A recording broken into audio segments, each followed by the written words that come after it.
Naglalakpatsa tayo. Nagugutom na. Alright, kain tayo dito sa Panda Express. Dito tayo sa Panda Express. Panda Express tayo. Ayan. And then there's another one.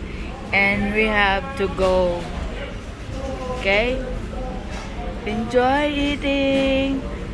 Guys, let's start!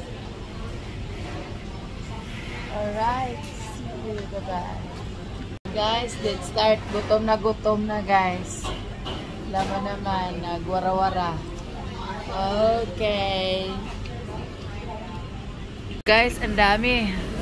Gutom na si Lola. Bali, ang fair order guys, dalawang ulam at saka kanin is $10. $10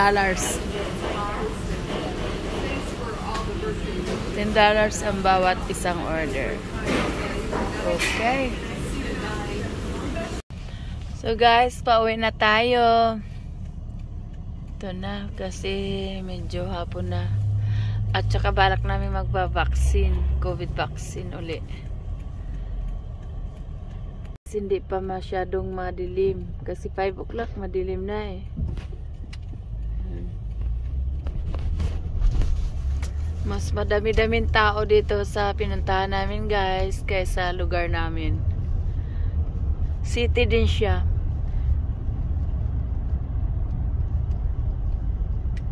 Ayan.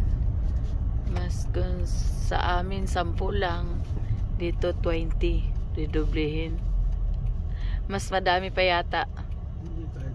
Itong lugar na to, mas madami kaysa sa amin. Kumbaga, 6 times doon sa i-compare mo sa lugar namin.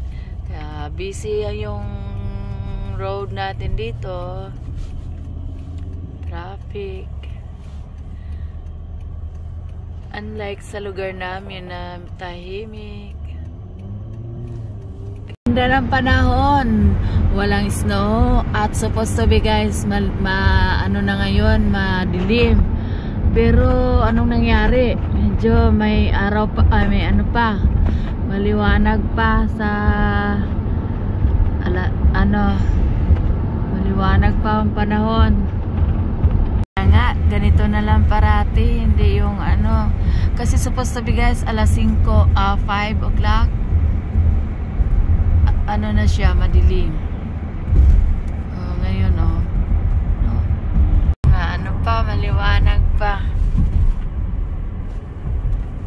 Guys, na-harvest na talaga yung pananim dito ayan, next time uli mapupuno na naman ito, na matataniman na naman. Ay guys, nabutan na kami ng dilim guys. Bali dito pala guys, wala tayong walang mga ilaw sa bawat sa daan. Bali ang ilaw lang natin is yung ilaw ng sasakyan. Kaya kailangan talagang mag-ilaw. Kasi yun lang ang talagang liwanag dito. Yan ang dilim. Meron sa taas isa. Yun, meron isa. Pero yung talaga, yung mga poste-poste na ilaw, wala. Kasi malalayo kasi ang dito, pagitan, walang mga bahay gaano. Ayan.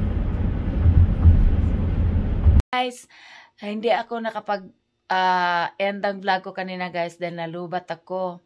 So nandito na kami sa bahay. So sana ay nag-enjoy kayo sa simpleng pamamasyal natin. So yun, lagi nating tatandaan na habang may buhay, may pag-asa. See you and God bless. Bye-bye!